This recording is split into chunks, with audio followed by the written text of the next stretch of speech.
I'm Lee Mermelan, and in this video we're going to look at importing samples into Ableton Live's sampler.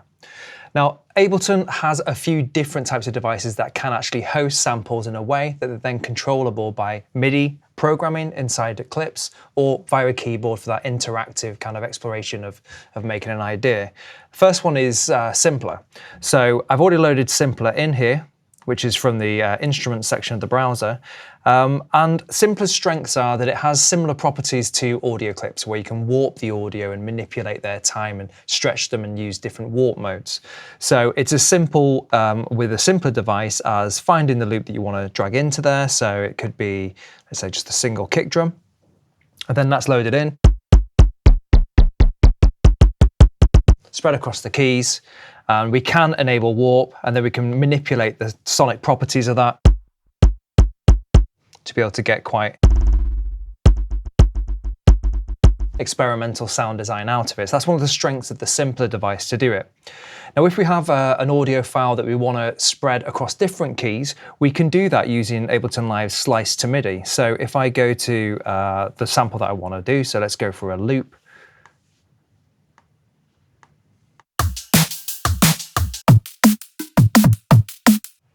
And I use Slice to MIDI.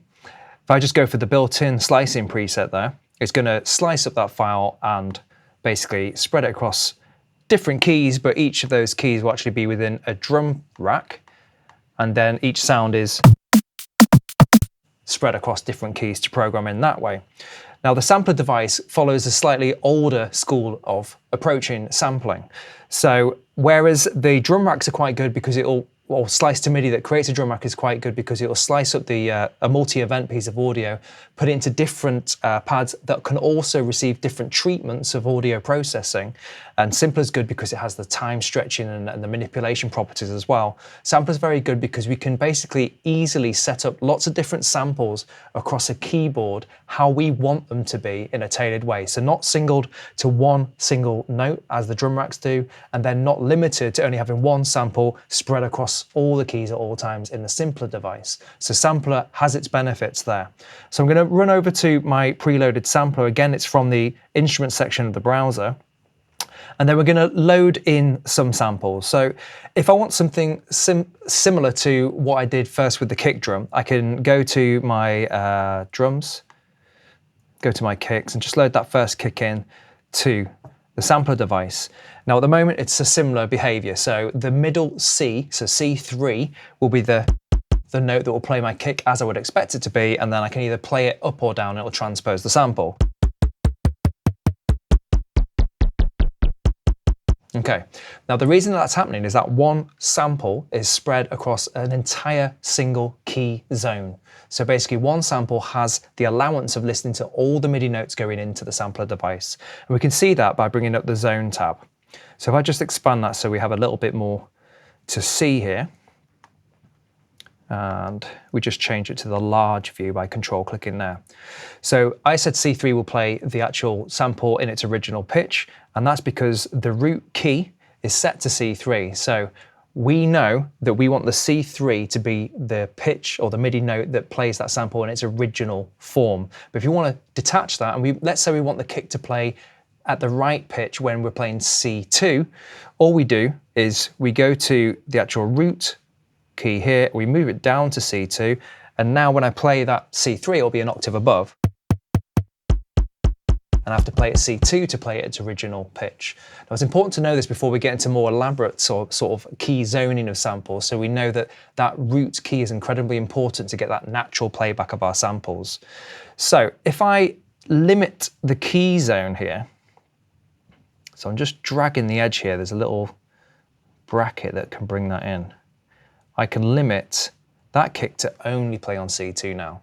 So it's playing the right pitch on C2, and it's only allowed to play on C2. All the other MIDI notes are now available for other samples. So I can manually go in here and drag my next sample in, change its key zone to be the C sharp, but you'll notice that the actual root key is not associated with that C sharp yet. So let's go and change that and move that down to the position there. So now I have the two samples loaded in.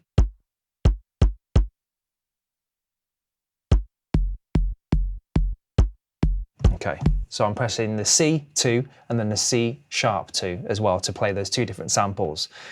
Now, if I wanted to load in a lot of kick drums, this would take a long time to do. So let's have a look at a workflow for doing what we call one-shot behavior, where we just want samples to have one key, and we just want them to play in their entirety whenever we trigger them. So I'm going to delete those samples, load in all the other kicks, and just drop them in to the zone area there. So at the moment, you can see at the bottom of this screen where I can see my actual display for sampler, it says 25 samples are selected. So I've actually just brought in 25 samples. It's important to know that there's 25 samples because I'm going to deliberately now spread all those keys across 25 keys. So first what I'm going to do is drag that global key zone, so they're all highlighted, that's why they're all moving at the same time, to the C3. And then we've got to get to 25 in terms of where we want these keys to start from, and then we want 25 keys to be available. So if we think about how many notes are in every octave, there's 12. So if I'm at the end of the second octave, there's 24 at this point. So if I move it up one, there's now 25 keys available across those key zones. The reason I'm doing this is that I can tell it to actually just evenly spread across those key zones, so each sample is set to one key at a time. So if I control and click, and I distribute those ranges equally, now you'll see that what would be quite labor intensive has just been spread across evenly. So it's important to know how many samples you're doing this for, and then spread the key zones initially to that distance, and then just tell it to split them or distribute them evenly.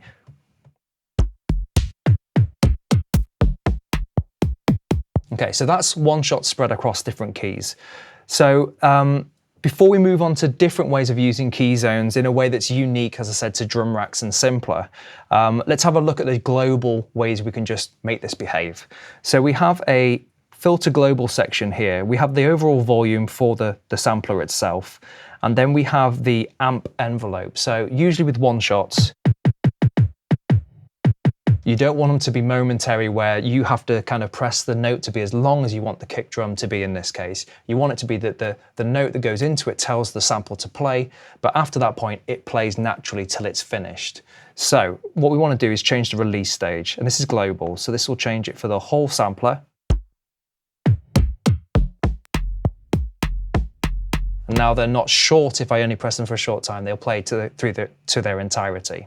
The other thing you might want to do if you're going to get quite busy programming with these presets is set the sort of polyphonic behavior, set it to monophonic, so no sample can override the next sample. So you get a bit more of a selective choice of which samples will play at any time. So if you set it to monophonic, that limits the overlapping of the samples as you work, and you'll get a cleaner sound if you do that.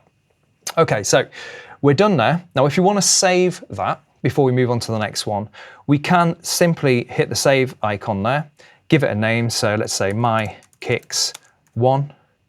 And when I save it in there, that's saved into my user library. So that's the preset itself, but the samples that belong to that particular preset belong in the samples folder there. So you see all those kicks have been duplicated and put into my user library.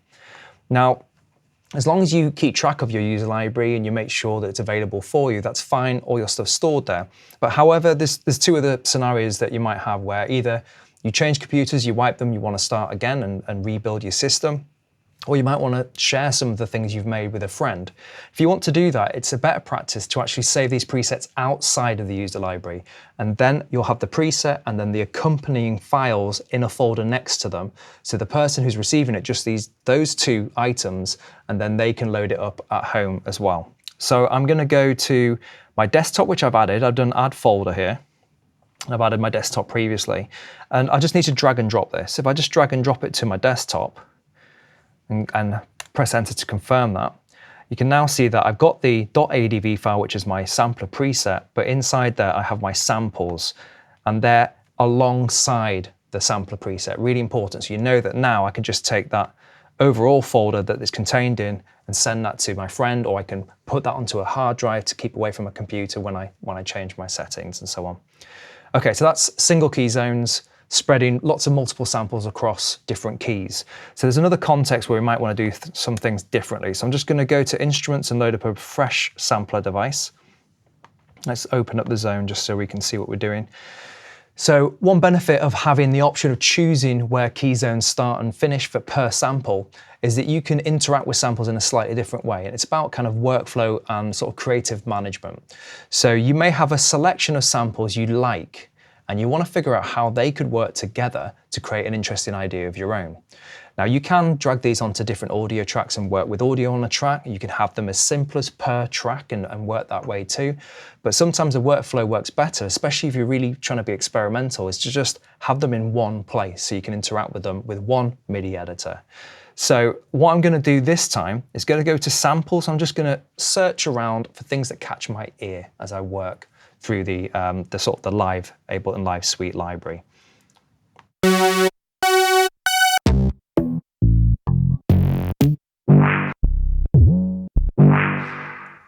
Okay, I like the sound of that one. So that one is a G by the looks of it. So this is where the root key will be really handy. So I want to experiment with this in context to the other samples I'm going to load in, but I want to limit it to only be available across, let's say, an octave's worth of keys. So what I need to do is limit the key zone first, and then that root key, as we said, the sample indicates that it's a G, so we need to pop it on the G key there. Now this is important. This is like part of like a standardization of tuning. We talk about kind of musical concert pitch, making sure that everyone is singing to the same sheet, should we say, in terms of how they tune their instruments. We need to make sure that our samples are tuned to the MIDI notes that are addressing them. That means that if I play a melody on piano on the other side of the room and I want to play with a sample, I can take the thing I've just played, move to the keyboard attached to my sampler, and the pitch will be exactly the same. So things are in tune. So that sample told me it was a G. There were methods of deciphering what the key is of these things if you need to do that, but I know that the file name gives me the indication there. But I can see just from other samples that are in this browser now that there's some that are in C, some of them are in F sharp and so on as well. So I'm just going to load in a couple of other ones to play. So let's go for one of these ARPs. Something that's going to be quite low. And again, let's just limit its key zone to be around about an octave. You may find 2 octaves might work better for you. It depends on what you want to explore musically with these. So this was an F sharp. So I need to set that to F sharp. You notice how I'm making the root key local to the actual location of the key zone. So the natural playback is within the key zone. If I did it to an F sharp 2 octaves up, I will be playing it in key, but I'll be playing it a few octaves too far down, and it'll, in the case of samples, they'll become sort of undefined and smushy sounding. So again, it's important to make sure that this tuning is correct. So now I have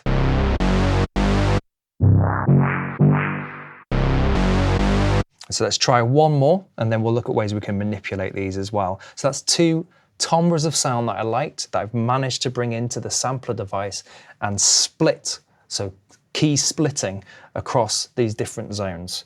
So let's go for one more. And I'm doing this by eye because I'm going to make it easy on myself and just look for one that has the musical pitch in the actual file. So that's an F sharp, so let's just drag that in, grab the key zone, pop that there. And that was an F sharp, wasn't it? So let's just drag that key zone down to the F sharp. So we should be able to take the shape and repeat it to over 3 octaves now.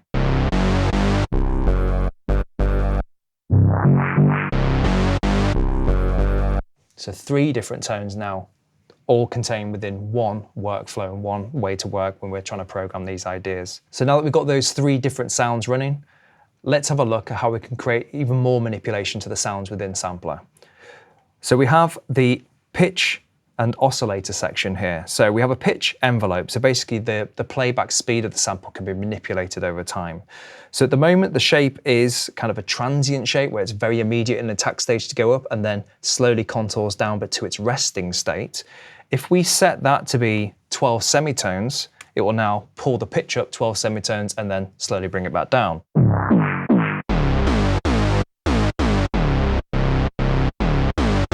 Do it to 24. So it's 2 octaves, it'll be a bit more prominent.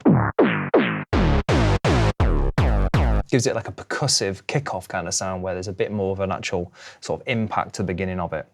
Now the other aspect is the oscillator stage, and this can basically manipulate the properties of what's going on. So it uses either frequency modulation or amplitude modulation to alter the properties of the samples.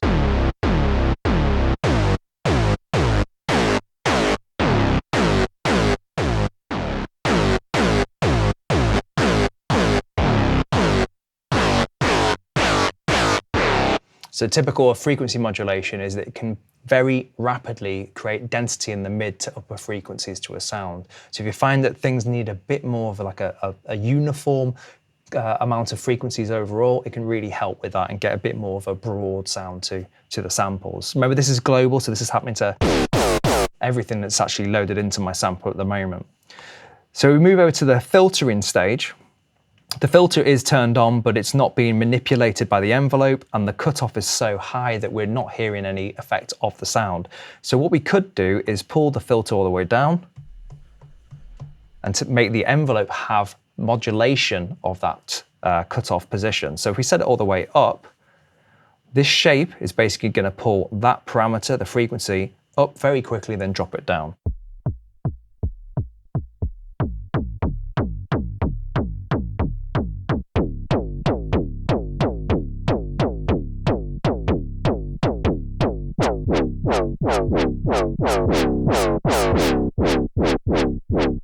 So very rapid changes to the sound there in terms of what we originally had. If we take the filter off, very quickly changed.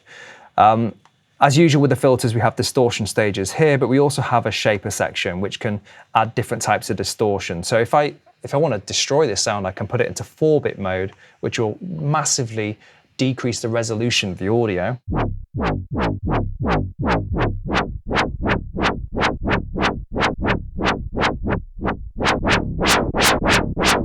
Or go for something a bit more subtler, like soft.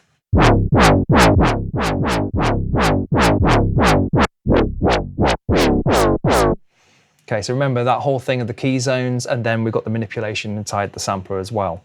So very quickly, we do have modulation in terms of what we can have modify other parameters. So we have typical synthesis, we have LFOs, so moving oscillators that can then attach to a parameter. Those can be set up. And then we also have the ability in the MIDI section to tell certain MIDI data going into the sampler device to do different things. So for instance, I can choose the velocity and I can ask that to change the loop or the sample offset. So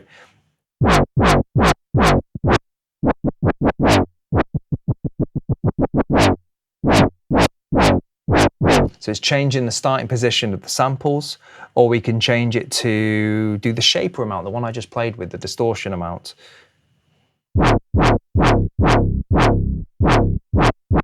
So we go to the actual distortion amount itself and just back that off. And we can change kind of the velocity aspect of what's going on there. So that's the sampler device in its entirety, really, in terms of how we can use it for importing samples and then suggested workflow of how we can interact with it. So we've looked at key zones, we've looked at root keys, whether we're going to individualize every sample to have its own key assignment, or whether we're going to allow it to be played musically across different key zones and spread it out that way to interact with it.